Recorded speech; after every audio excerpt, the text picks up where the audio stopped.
Welcome and welcome to the World Forum 2023. My name is Pierre and today we have the pleasure to welcome you here, and we have the word world like that, and this morning we are going to look at the cooperation stakes, and this at an international level. And I'd like to know who is in our audience, because this will allow us to adapt what we're going to say. Any of you members of the Réseau Alliance? Those from, could you raise your hand, please? And do we have companies which are not members of the Réseau Alliance, and they are coming here to change and some students? And do you have people from the public sector? Okay, we have students, companies. Do we have some freelance? And do we have people retired? Yes, a few. So we are about 100 people and 100 people online, and we're going to share the next hour, and we have two speakers, and at the end we will have some question and answers so that you will be able to ask your questions. And you'll be able to challenge what has been said. Who are our guests? There is Mathilde MIGNOT and Nathalie BASTIANELLI. Mathilde MIGNOT is in charge of solutions nature for the company EcoAct, and her specialty is the funding of projects like carbon transition, net zero. It's an international company accompanying projects all over the planet, and who see committed companies everywhere. I mean, Mathilde will certainly explain her job exactly. Nathalie BASTIANELLI, she's our worldwide expert for China and for green solutions in China. Sometimes, generally speaking, in Europe, we think we have good ideas to save the planet. With Nathalie, we'll see that it's not that true. She wrote an interesting book, When China Will Wake Up Green, and she describes all actors of the private and public sector to find solutions towards the climate change. For our companies and for our country and for Europe, it is a challenge. There's a competition worldwide, and we need to see how it could be stimulating for our companies and for the students and for your next employers. We're going to share during 40 minutes. I would like to, Mathilde, it's the first time you're here. Welcome. Nathalie, you know very well the World Forum. You know how we work and what our challenge is, and we want to be very concrete. How can we tomorrow, as a country, as a continent, as a planet, be interconnected, counting on others? And step back and reflect. We will zoom and de-zoom, as we said yesterday evening. Let's begin. Please tell us, just as an introduction, who you are and what is your job, what is your responsibility. Are you in charge of citizens, of employees? And what, as we said with the IFM Association, can you have fun when working? Where do you find some fun in your daily work? Nathalie is smiling. Mathilde too. Hello. Thank you for this introduction. I was expatriated 5 years in China. That's the reason why I know China. When I came back at the headquarters in Paris, I created an NGO. We belong to Change, and we are organizing every year such an event like today in Shanghai and Peking in China, and invited pioneers in China or in NGOs, media, and companies. And with Mathilde, we didn't know each other, but EcoAct was my partner to compensate my CO2 budget.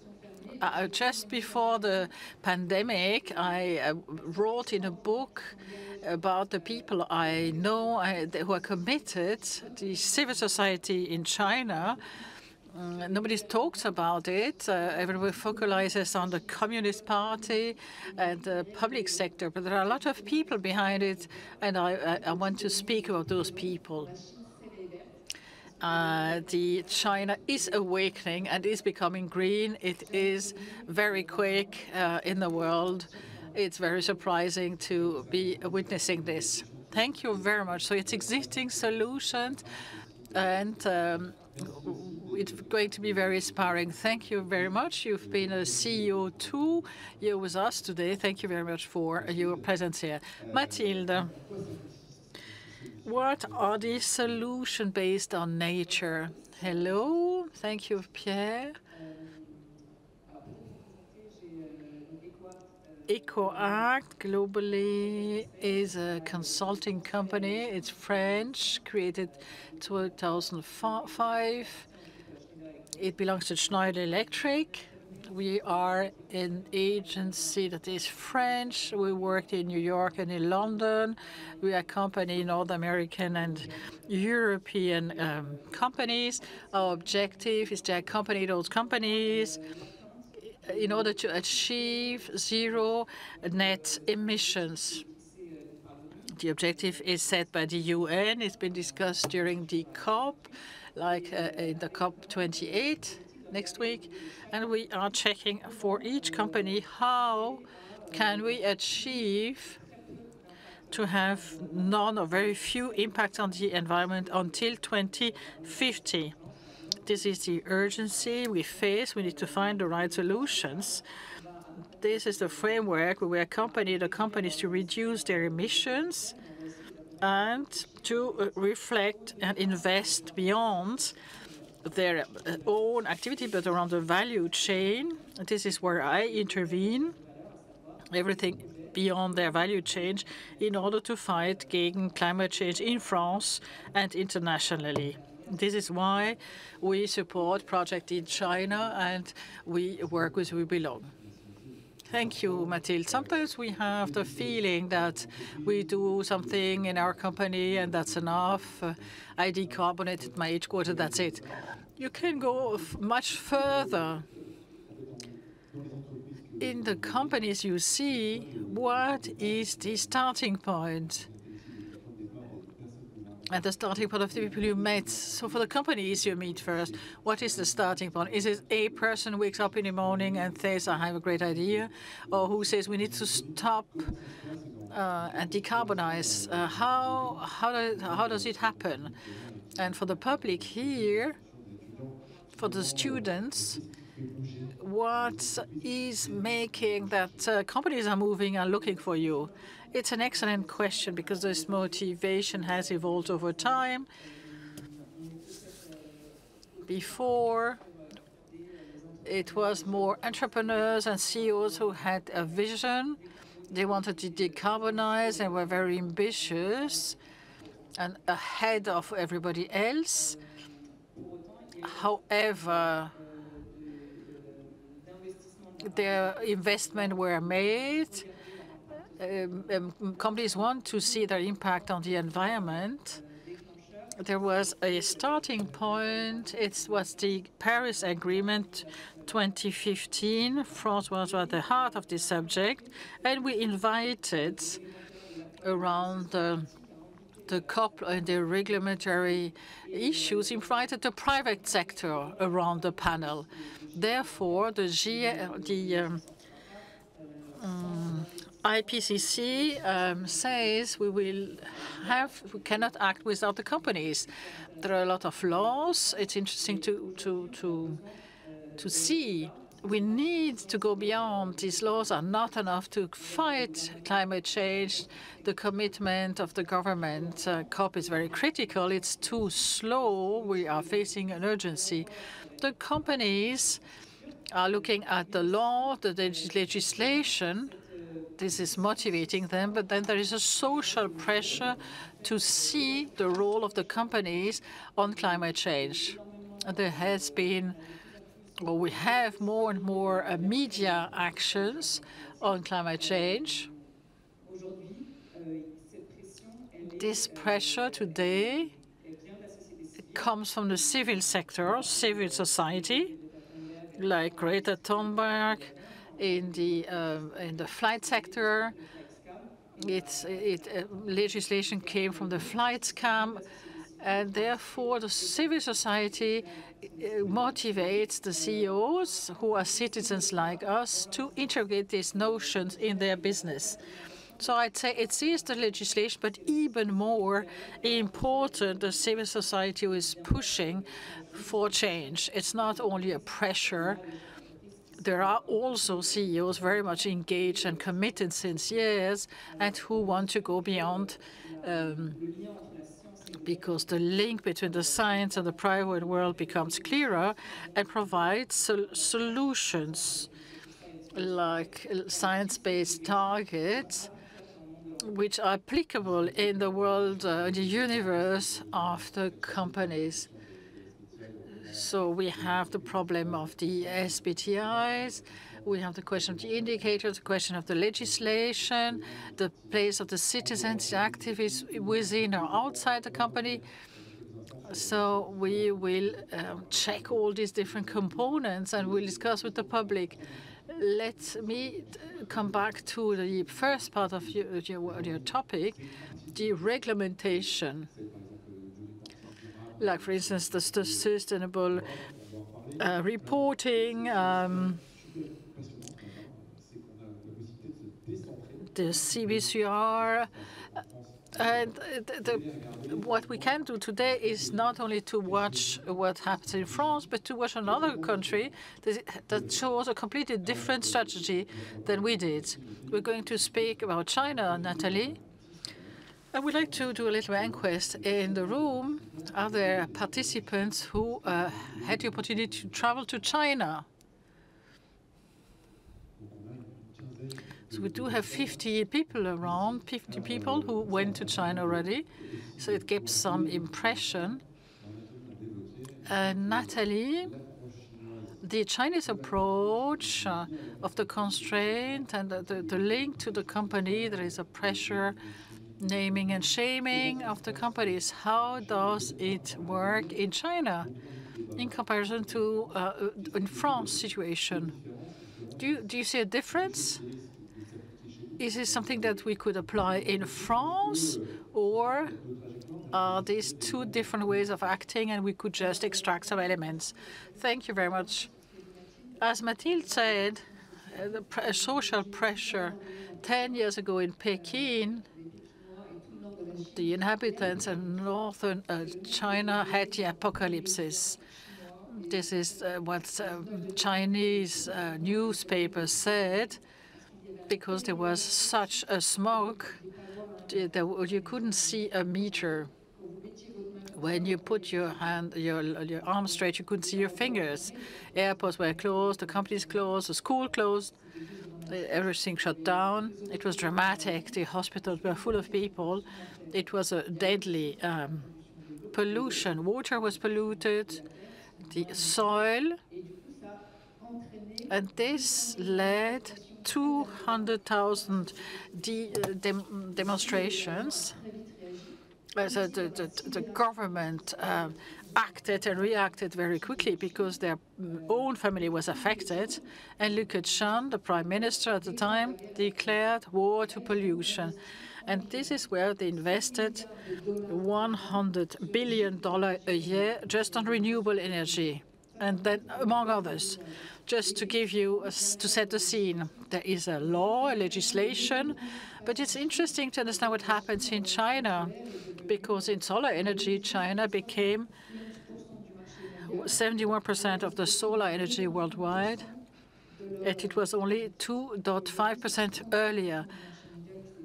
Now it's 35% of the whole worldwide markets. They want to be at 35% of their mix until 2035. Same applies for the windmills.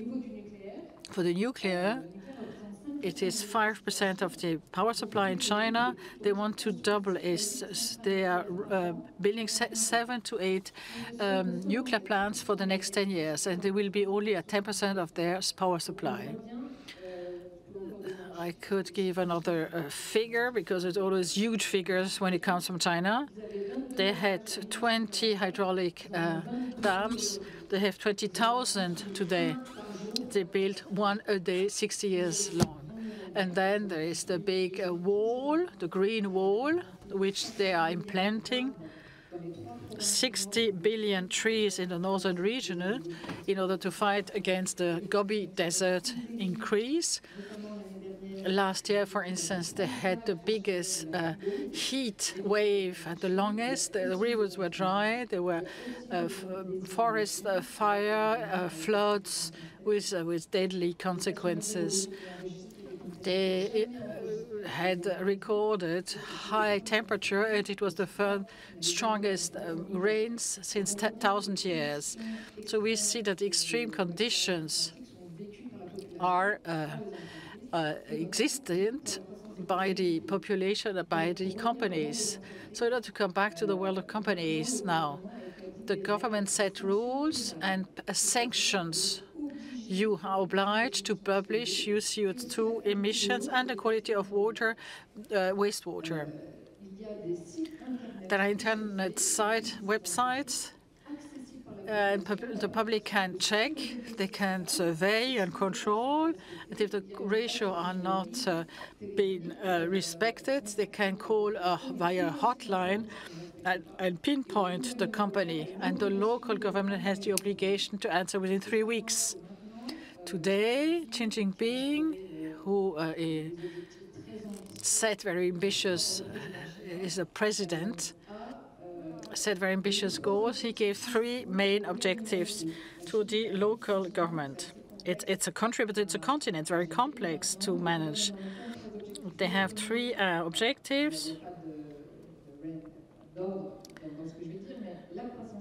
The economic growth, the stability socially, and the environmental objectives. If you don't respect one of these objectives, your career is dead and you can go to prison.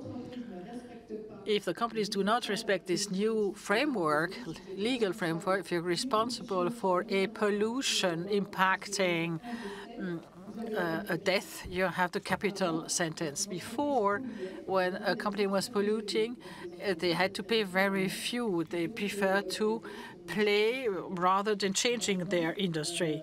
Today, the whole responsibility chain, they are judged, and the responsible of the Communist Party, who is should be controlling the companies he is in charge.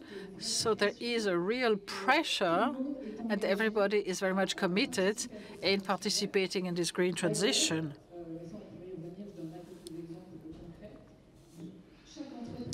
Each company, small or big, has the obligation to propose a roadmap of how to accompany the plan of the government. That's very impressive, Nathalie. Thank you for those figures. From what I see and from what I hear, we think in Europe, why we have solutions, but the others are worse. So that's That's it. So listening to you, we realized that it took them some time to get started, but once they started, the pressure on companies is very, very high. The challenge of the alliance network and the World Firm is not calling for constraints, but rather for encouraging virtuous behaviors. From what I hear, there is a state challenge, a state because it's a continent. They are supplying technology everywhere in the world, windmills, solar energy. How do these technologies, or how should I say, is it because they are in front of the climatic wall? How do they do to find these solutions? How, or Mathilde, do you see emerging solution?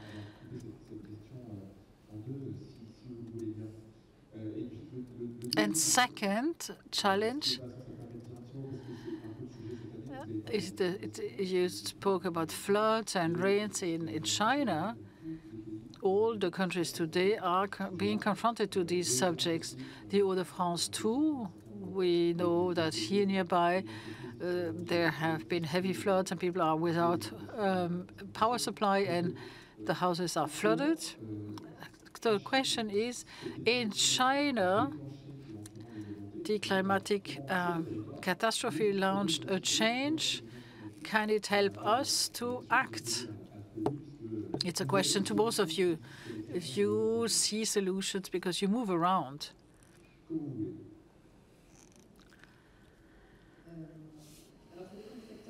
It depends on the areas.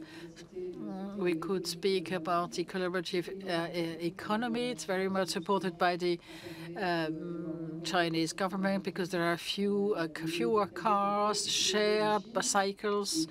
It has exploded in order to increase the shared cycle sharing. All the countries are building highways for cycles. So there is support for solutions. And for the electric cyclists, there is a solar panel that is capturing energy in order to recharge, reload the cycle. The shared cycle experience in France was not a big success, really. So the mobility is one thing, mobility, construction, sustainable construction. This is very much pushed by government. I am not saying everything is great in China. There's a lot of pressure. There's the group Junta, which is broad group. They built a 30-story building in 30 days. And everything is eco-design. Everything is recyclable. There's 1% waste, no dust. A lot is pre-designed, pre-built. It's 0.2 millimeters. There's no reverberation, reflection of the light. Everybody has a little tool to measure. When I lived, I have small children who were always checking the figures of the American embassy to see whether our children were able to play outside or not. I am from the Western world, and I know I'm leaving in 3 years, but the Chinese, they stay, they remain. And when you, at the time, it was the country of the unique child, you just want it to improve. So everything government is asking you to do, the customers do apply, or at least the majority, because you need to survive. So companies are very much motivated. They live in China. There are a lot of Chinese who leave China, but the grandparents remain. So it's a drama. There is a lot of pressure from government. However, the companies and the consumers want to make things change. Just the apocalypse situation made people move and government move. Did you meet these people, the civil society, the companies? How did you work? In the mindset of the people? What was the... When you live in China, you don't look at the weather forecast, you look at the pollution ratio. It's always in your mind. So you're very much sensitized. You know, the people are very much aware. We underestimate this completely. When I speak about broad group, Mr. Zhang had this vision already before, protecting earth and biodiversity. He has everything in permaculture. They are organic. They have restaurants. The food is organic.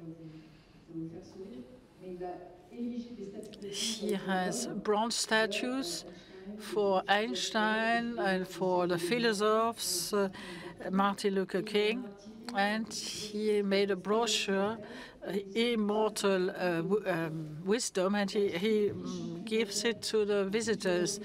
He is the Earth champion from the UNO. Ban Ki-moon came to see him with international leaders. It is in Changsha, a city big like New York, but not known outside of China. So this is something the story I tell, so that a lot of us remember that we can to move without the government enforcing things. All these entrepreneurs and these stakeholders, do you support them? These are investment projects. And how is the interconnection with our reality and the reality of our companies? What you see in China, do you see it in other countries? First question. Second question, how is the interconnection with the companies in our region? How do you facilitate this connection? There are two topics emerging. The adaptation to climate change, is it what you said? Waking up and looking the rate, the pollution rate, how can I adapt today to climate change? And parallel to that, how can I invest in solution in order to fight against climate change? We are working on these two topics with the companies. We looked at the adaptation to climate change. When there is a strategy towards zero net emission and have less impact as a company, then we think how we're going to reduce emissions. But we're not the only ones to have an impact on the environment. The environment has an impact on us, and the companies begin to understand this. In some industries, like cosmetics, companies produce products with karité butter or other products. I'm going to source these in Africa, for instance, and if there is this drive, there are floods and so on, I have no access anymore to my raw materials. So how do I adapt my activity knowing that climate change has an impact on my activity and on the sourcing of my products? It's cosmetics. You could find other examples in the food industry who need to rethink their model. What do I propose? What do I offer? So the first question really is, how do I adapt? These are strategies we're working on. It's climatic risk strategies. Then there's the tourism industry. I am probably not going to build a hotel on the risk region, and we see that some industries have their own challenges. We are working with them in order to map and to make an assessment of the climate risk linked to their activities. More and more companies come and see us because they want to have this assessment. It's a business risk otherwise. Me as a student, I came to this World Forum and I began an internship. Can I ask for a mapping of the climatic risk? Yes, you can. Principally in companies that are internationally existing, or in France, of big groups. What is the impact on my activity? It's going to slow down my production. Do I need to change my production model? Any company needs today to reflect on the reduction, this is the global objective, and on the adaptation, because we are moving towards a world where we don't know what is going to happen. So we have to reflect and rethink our models, and it's very much necessary. It's a good question to raise. Segara said, if you don't have a mapping race when you're 50, it's a private French joke, I'm afraid. These companies are looking for net zero carbon. Is it working? How long does it take? This morning, we're not kind of feeding fear, but we're looking at solutions. Nathalie is giving us some hints around stakeholders. Mathilde, in the countries you know, that are project funded by you,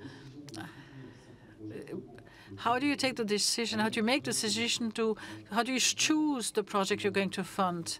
There are so many. All the drops in the oceans are a good solution, but we don't have any funds to support everything. How do you make selection? How do you select? And for the public, maybe there are people who think, well, it might be interesting for my activity to get some support. Do you have some keys, or do you have some solutions as EcoAct? How do you analyze this, and how do you make the right decision?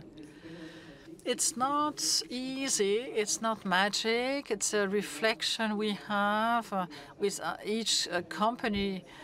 It depends on the zero net emissions based target. What are the SBTI? SBTI is using the data from the IPCC, and they look at the different industries, and the category of company participates in order to get to the zero emission target. So what is the industry of the flight sector, the pharmaceutical industry? We are looking at the different industries in order to find methodologies and to find guidelines and indicators in order to accompany these companies in order to understand, if I'm in the food industry, why do I do? This is the questions you need to ask yourself when you're a stakeholder. And SBTI say, have a look at the IPCC report, look at the science, and making these data accessible to the economic world. I made the mapping of the climatic risk. I have a couple of ideas, and I'll watch SBTI to see how it looks in my industry.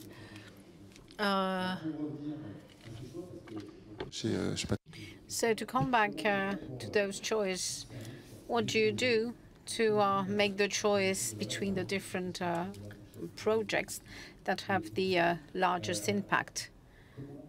So actually, how do you find the best projects? To give you an example of a company we work with, it's the Sanofi group, pharmaceutical group.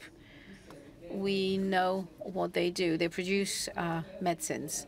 But what can they do to reduce their CO2 emissions?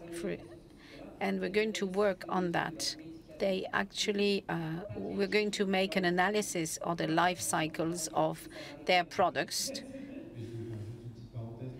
I'd just like to add something in between experts. We all know what's its life cycle assessment. Actually, this analysis, you need the impact of the product from beginning to end. Here we look globally at all the impacts from beginning to end of life of the product. We can also have some analysis on social life. But first of all, we will start with some environmental analysis from beginning to end of life. And we must differentiate it from the carbon analysis, which is done on a instant T. So we also look at the packaging, what's done with it, and what's the impact of the packaging. So we will look at that globally, and we're going to say, this is your impact. We're going to define their strategy with an objective in link with what we want to offer with the initiative. Then there is a validation step, validation of the object. It's not. Then we need to have validation because we need to be ambitious. And then once validation is okay, we're going to look and we're going to work with them during this analysis. And so we will start with 3 or 4 medicines and then say, why don't we look at all medicines? So at that step, we are speaking about impact and reduction in their chain value. Then we know this company is well known at international level. In the States, we think about climate leadership, and we have leaders that go even beyond of what they do. So after the analysis, we acted on our activity. We stay within our perimeter because we will never get to zero in terms of CO2 emissions. The UNO say that we need to reduce by 90% our impact. This is not just a decrease, it's just complete transformation of society. So we need to decrease by 90%. But we will still have those 10%, and those 10% must actually allow us to preserve the environment. And I would just like to share my experience. When we make those life cycle analysis, we generally do this type of analysis on all products we offer, and we have tools to do that. When we speak about eco-design, is having, for example, the idea is having products with very simple products. In my company, we have 22,000 products. This means 22,000 analyses. And we know it's time-consuming, but the impact of the economical activity on the chain value is very important. So now we go beyond this chain value, and how do you choose to invest? So to come back to those analyses, we don't have someone in charge of those 22,000 analyses. We have a tool analyzing it. And those analyses will be used in order to take the right decisions, in order to see how we're going to produce differently and how we're going to communicate it. For example, Decathlon is are communicating on the economical score. It's what we call environmental. It's like the Nutri-Score, and it's a type of measurement. And when we get involved with our companies, the idea is also to work with third parties outside the companies.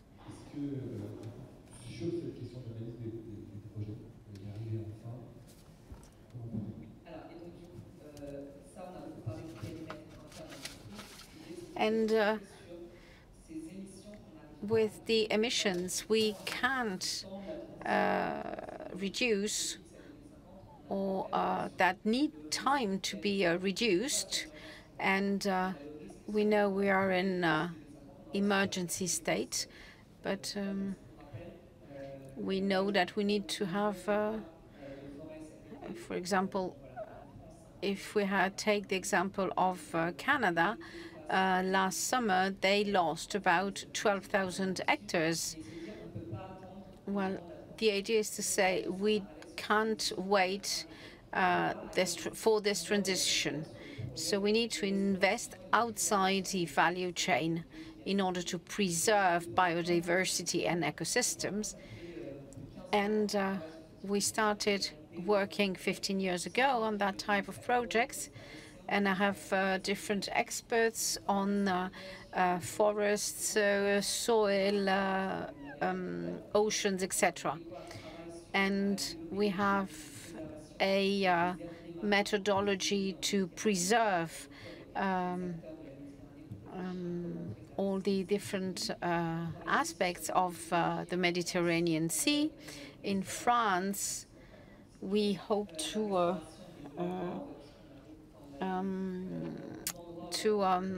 preserve these mangroves because we need to preserve them, and we don't have to preserve those mangroves. And here it's the case of France, and we have a lot of other ecosystems that we are financing. And outside France, we also work on other similar projects. For example, Sanofi is going to act on very sensitive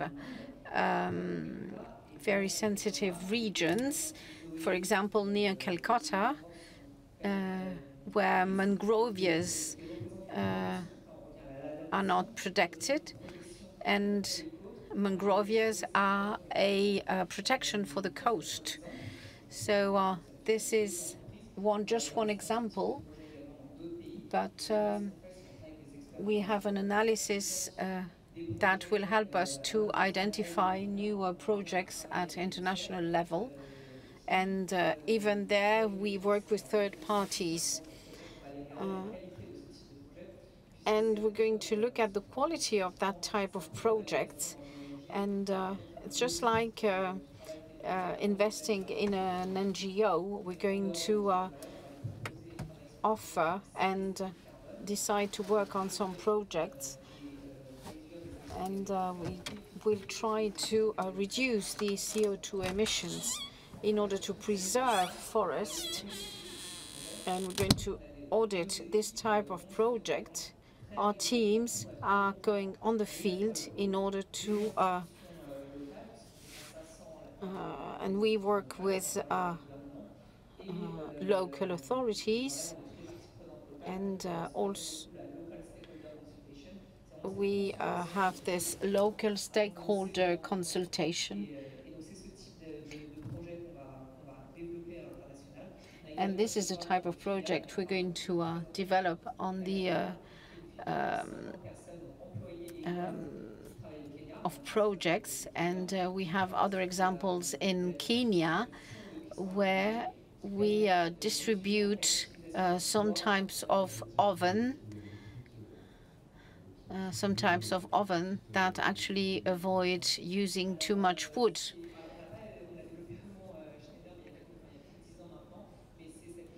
And we've developed it with Schneider, and we use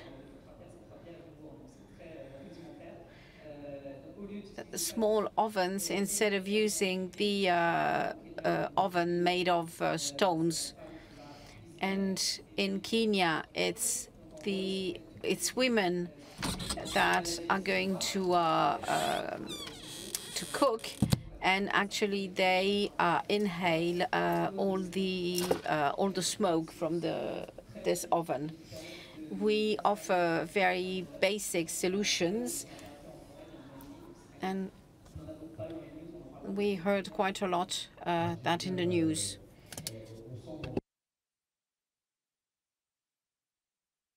This is very generous from a company while everyone is mapping, and then I also take care of Kenya and of other chain values.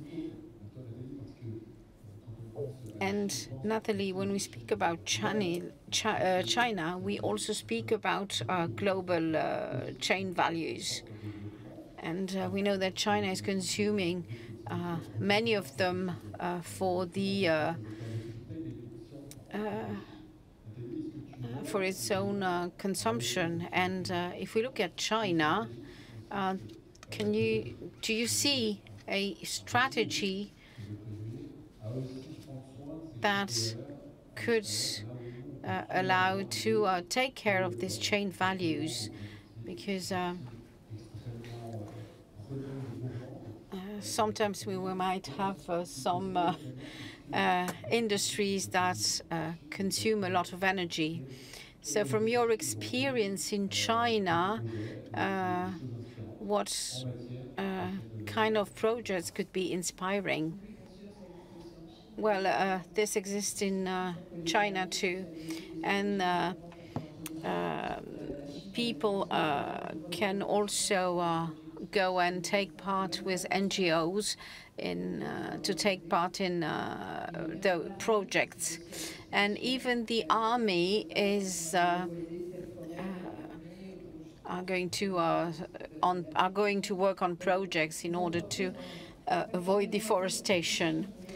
As companies have a pressure from the government, they're going to say, for example, how can a company like Xiaomi, that is producing smartphones, they started to produce electrical cars. When thinking about cosmetics, for creams, there were so many questions from Chinese consumers, and especially ladies, that actually it accelerated the development.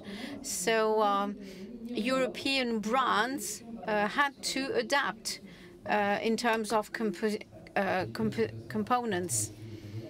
And if we think about the international trade and how I adapt my offer, and we don't, and in some cases, on some markets, questions are so frequent that we need to adapt immediately, and they're very quickly. So Poppy is the Coco Chanel, the Chinese Coco Chanel. So she's very fashionable, and I had invited her during events. She lives in Peking, and when you live in China, you're very sensitive. And she met Pinatex, that was producing hemp. And the following year, the collection were made of hemp and vegetable organic leather. So actually, Chinese clients and ladies were very happy and very proud to wear those clothes. And actually, they were extremely quick to adapt, just needed 1 year. These are just examples. And even in our countries, people are very conscious of that. Companies are involved. Everyone tries to do its best. They have understood that you had no choice but adapting and changing. But you also have people that, as parents, they say, we want to take part in the change. And even the automotive sector are very much involved. So when you want to sell on the largest market, so 18% of your sales must be low carbon. Next year will be 2022, because you need to get to half of your production, which is low carbon, in 2035. You don't do that. You have fines that are so high that actually the idea is, well, the risk is that you could get out of the country. And I have another example, which for solar panels, and it adapted its own technology to offer a range to mass production. And you can use it in any case. And they created 3 models of solar cars. So they have cells everywhere, and you don't need electricity. If you park your car and you know that your car is not going to move, and you can accelerate the charging, and you even have structures in case of emergency, in case of a earthquake. And with solar panels, they created some protection shelters in case of an earthquake. So actually, they change and develop extremely quickly. And I have 2 questions. So today, for example, we were speaking about the pharmaceutical sector. We were speaking about the luxury sector. We know that we don't have the same margins. And when I listen to this, one of the keywords in our roundtables was cooperation. So for our companies, maybe we need to detect companies with whom we would like to work with. And you know many partnerships between different companies.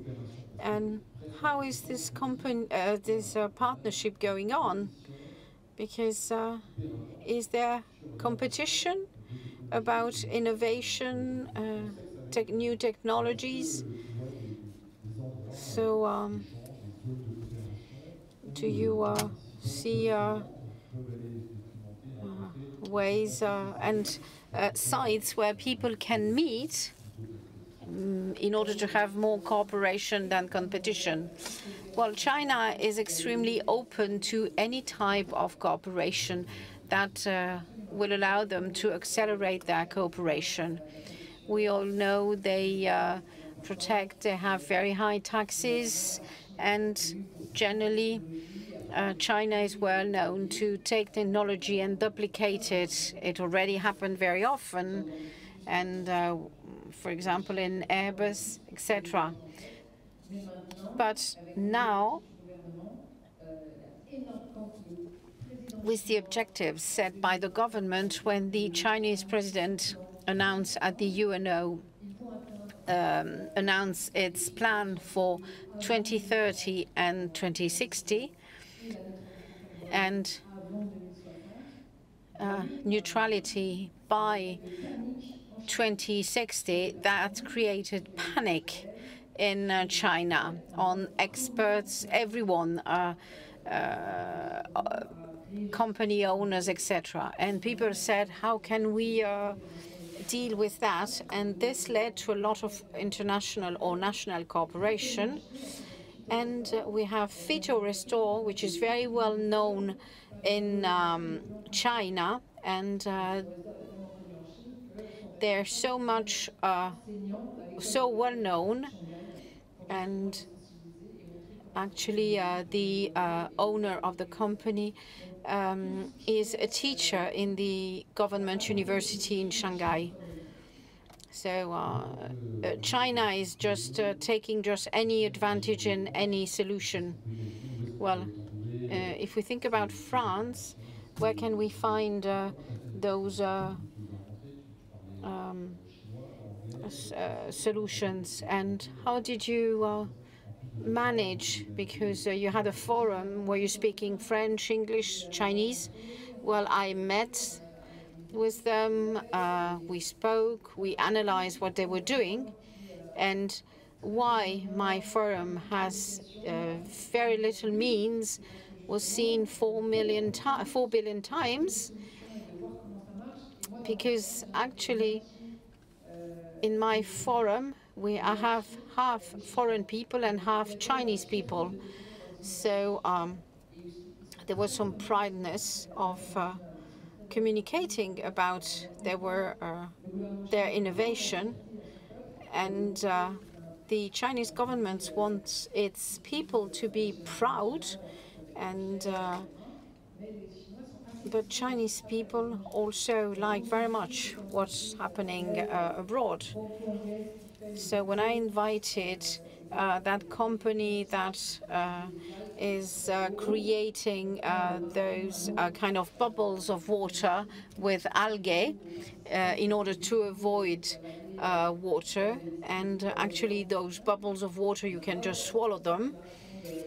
The person responsible for the marathon wanted to have that in the Peking marathon. Actually, things are going very, very quickly.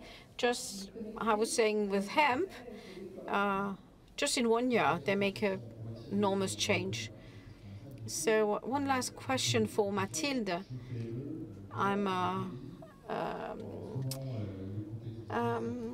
small and medium company. What are the types of cooperation I could set up, and how can I get inscribed into cooperation? Because sometimes I find we're not ambitious enough. I'm a local actor. How can I be enough ambitious? Or, for example, I'm a student. I start working in a company. How can I help to implement this low-carbon strategy? What is the EcoAct method? It's a very important question, because sometimes it's very difficult to convince the owners of the company. Sometimes it's just they say it's just a question of budget, but not only. And the idea of cooperation and challenge are very important. As a company owner, if I want to know how to if I want to know the best practices to implement activities, to manage budget, in order to adapt and invest, first of all, we have a number of forums, and the idea is to meet other actors, other companies that have solutions, and EcoAct is, for example, specialized in that. And we work with large companies, but also small and medium companies. And this is what companies generally ask ourselves. And what about my competitors? They sometimes ask for us for a benchmark to make a comparative analysis, but they want to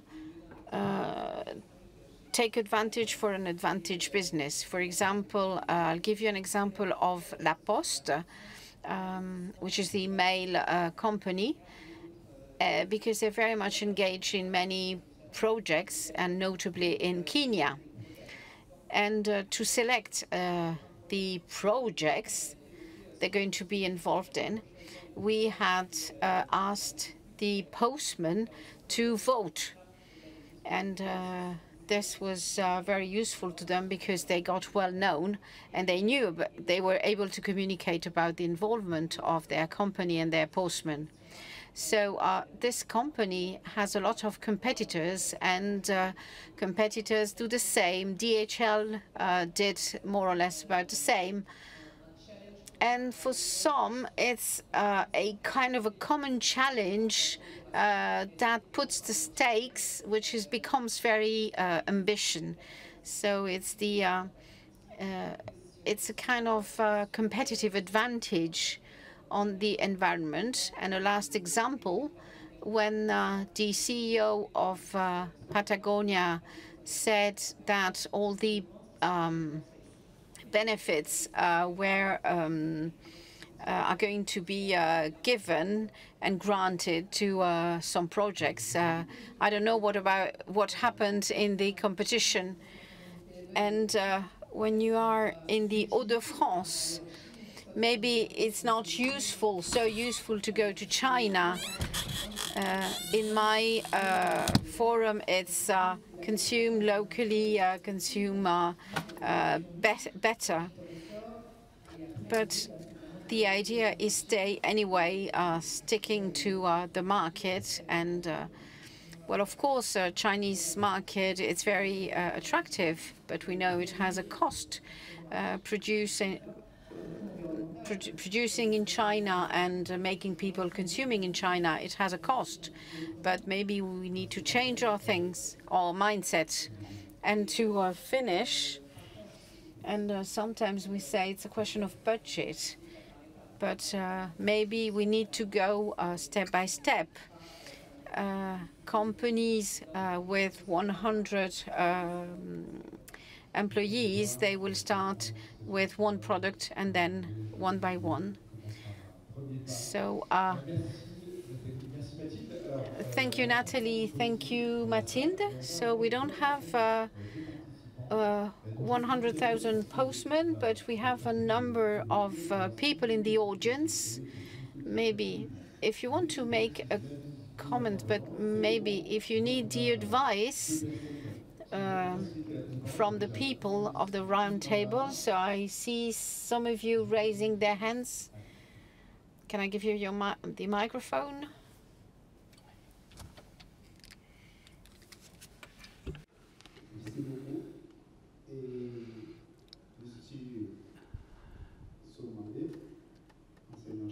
Thank you. I'm Samando. I'm a professor. I'm researching on environmental justice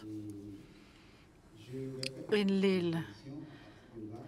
I would like to, please, short questions, because there are a lot of questions and we only have 20 minutes in total. Okay, let's put it very short.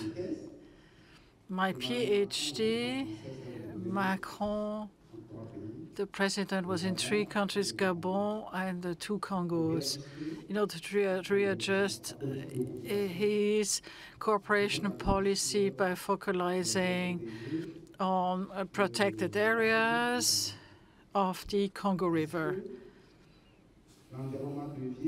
The environment is becoming a tool, geopolitical tool, and at what cost, and who takes profit? This is my question. A second question. You spoke about the values, a value chain. Do these values Are your values imposed or are they shared? Then you spoke about China. They certainly have some values. Do we share the same values? Because we have a common goal and a common good in mind. Thank you. Thank you for this first question. Environment as geopolitical tool and the values, the positioning of the values in the environmental project. Yesterday, there has been a presentation with a U-Stock inquest saying that depending where we are in the world, the environment is seen as a different way. Right. Another question, I think, then we'll be able to answer maybe two or three of them at the same time.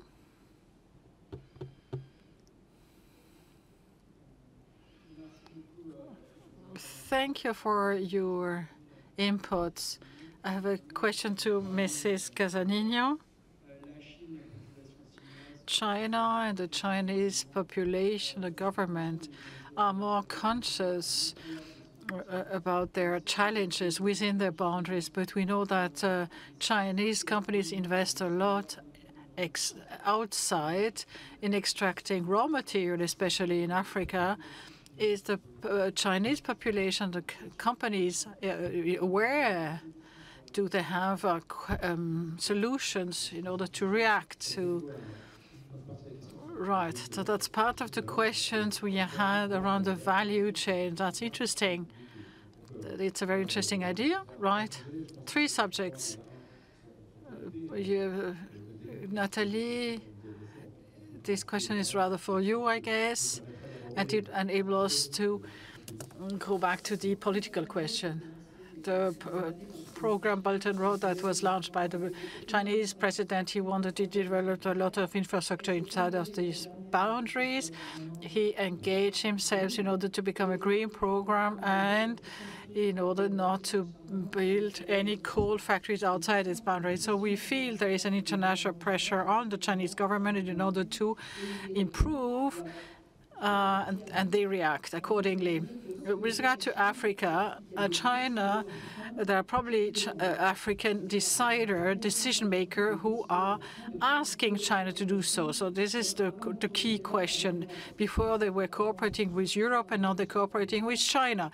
It doesn't really belong to my knowledge. I am not a politician, but there is a geopolitical challenge. China is moving.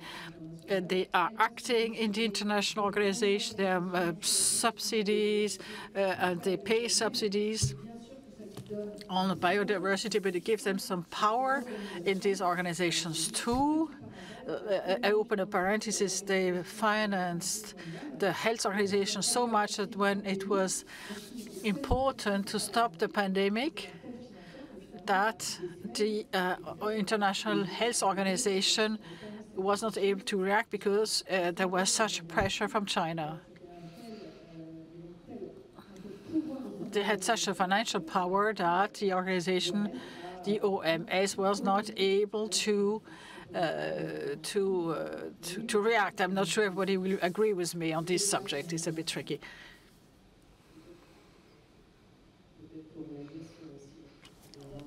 Regarding the geopolitical side, when you look at the state, there is a will of climatic leadership. So when Macron organizes a summit in Congo, it is in order to show the place of France internationally on this topic. Above all, when geopolitically France is losing his role and in the different conflict areas. But via the climate, they want to regain some influence. So it depends how companies can suggest solutions, technical solution, or the way they extract resources and raw materials. Right. I see there is another question here. Second, two questions. Hello. Question regarding China. Could you say who you are, please? Victor Renard. I am a citizen. China, and it's moving very fast.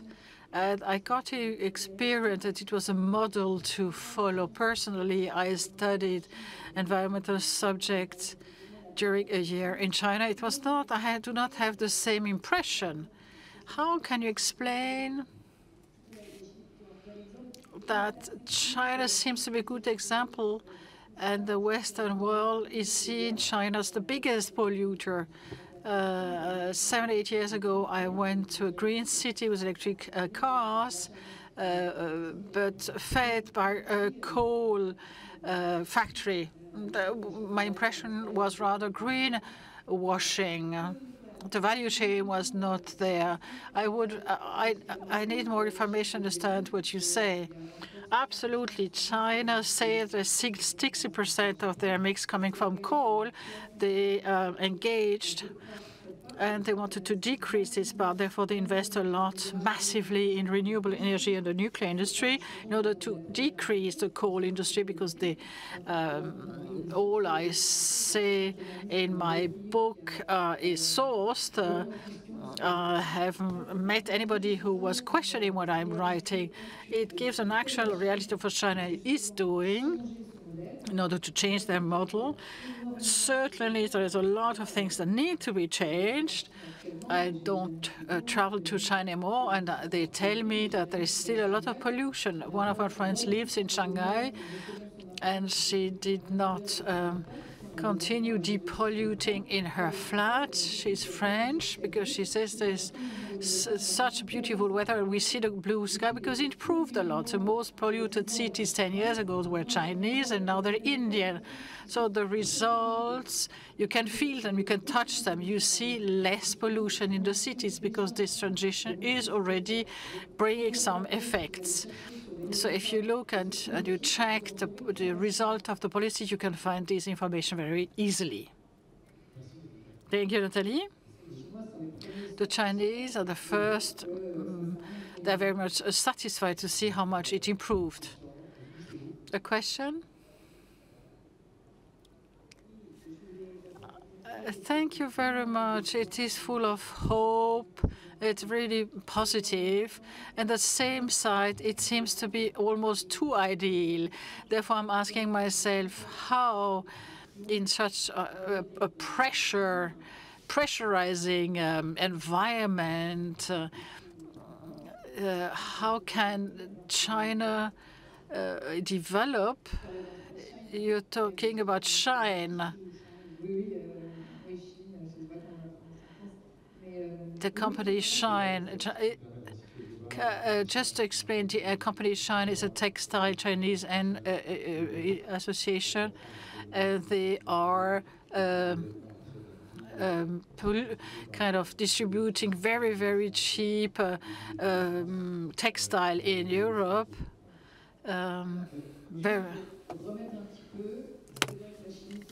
China is polluting the most.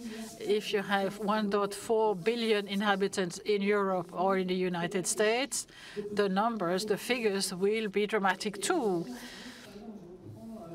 But let me come back to the textiles industry first. There are politics, the strategy to make sure that they pollute less. It is allowed outside their boundaries, and we have a responsibility because we let these companies localizing in our countries, and we need to speak to our youth to understand. I see the marketing on my smartphone. I never order anything. There's a big power from Shine in Europe and in the US. I don't have a solution. The only thing I could give you regarding meat, a Chinese eats 50 kg, a French is 80 kg per year, an American is 100 plus 100 a year. And China, with actors and artists, launched a campaign saying, consume less meat, it's better for your health. China is the second market for fat people. adult and for children. So it is very important, and China is reacting in order to change the way they eat. And because they get imports from Australia and New Zealand that China wants to become independent. They try to find also a solution. With regard to the fashion and to textile, they do take some measure, but I'm very astonished to see how this specific company, China, is allowed to have a marketing program and strategies without constraints. Even so, in China, it's exactly the contrary. So there is some polarization. And your country, we can buy your book just right at the entrance. If you're interested to read her book, it's possible. Can you sign it? If you want me, I can sign. There is a lot of polarization, and it is a challenge to work in cooperation in Europe in order to be coherent and defining internal social and environmental norms and standards. I'm back, if I may. She's answered part of it, but regarding the climatic leader,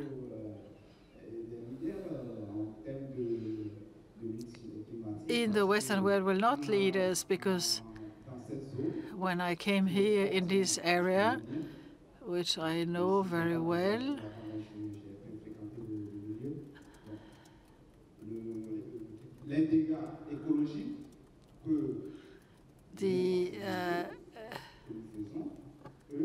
and there is some environmental problem somewhere. As climate leader,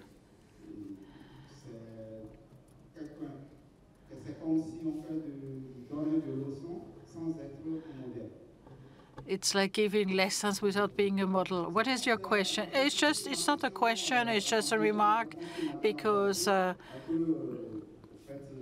commenting her answer. She spoke about the climate leader, and I think that when we're talking about fighting climate change, France is not a model for Congo nor for the Gabon. All the contrary. We can see how Total, that is exploiting fuel in Congo, is behaving, or in Gabon is behaving.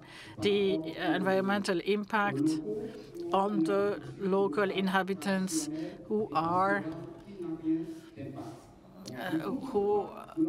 cultivating in a very low-carbon manner. So I think, as politicians, we need to review the way we negotiate, the way we are in partnership with the other, by listening, by seeing its values. Right? That's interesting.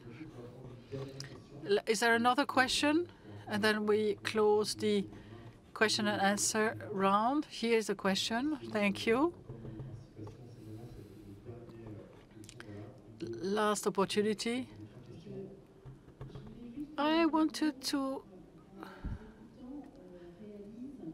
Listening to you, I realized how agile is China.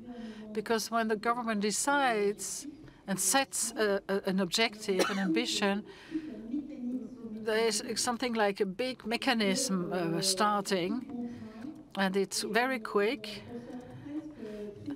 And I feel like optimistic they're going to achieve it. That is my feeling listening to you.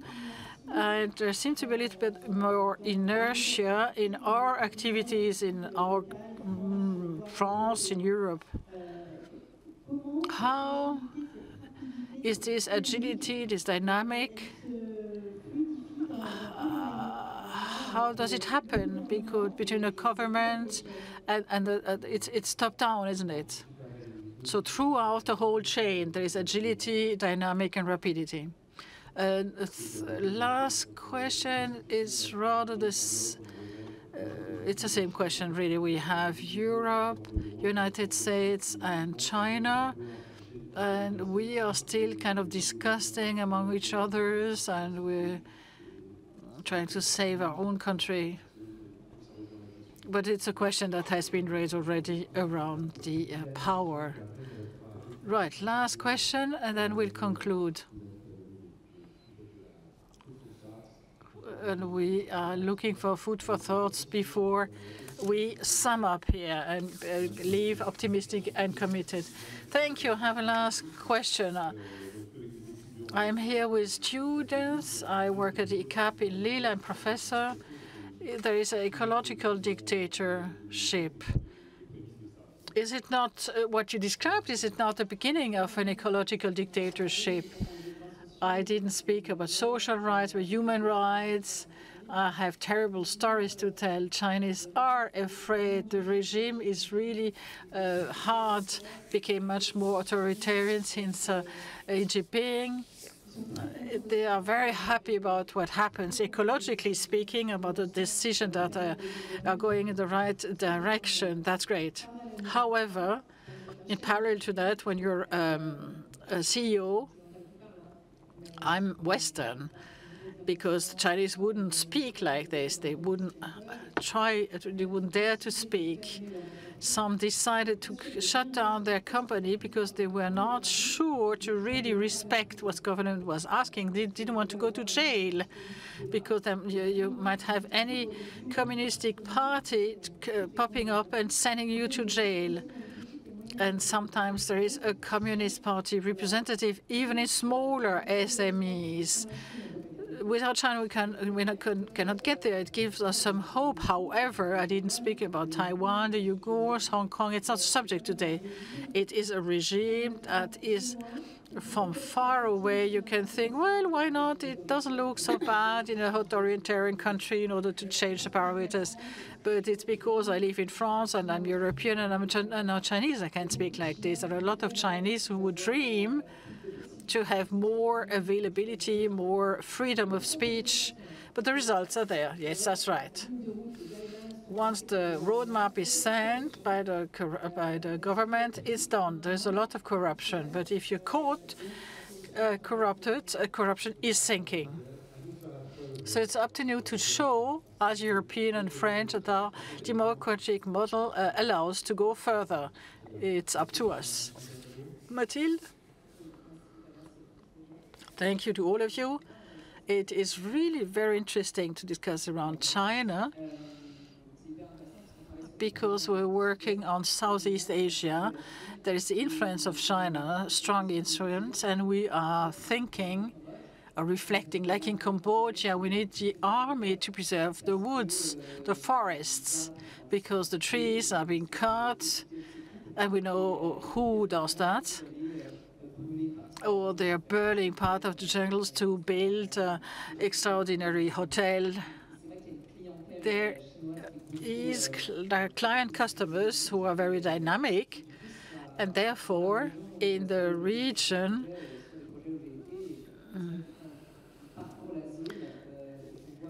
we can see areas that are completely burned in order to build these hotel resorts. So this is what happens outside the Chinese boundaries. That's a further example. It's very complex. And then if you add corruption and other things, it's most of the countries we work, these challenges are difficult to explain in Europe, because we work and fight against climate change in zones that are very complex, politically speaking. And also, like in Brazil, the Guardian counted all the people killed because of their commitment. It's very dangerous. And some projects we don't work anymore, or we began to invest in projects like project I really like a lot, but I haven't been there in 2021 because it's Myanmar. There has been a putsch since there. It's very complicated to travel in remote areas because I'm not sending my staff over there. And sometimes we work in India, and some people do not dare to go there. It's difficult, this political question, because it shuts down cooperation. We know the population needs it. We continue funding and working thanks to the technology. We use Visio and other technologies in order to be near to some remote areas, and we have a lot of hope because we think, why? It's very slow.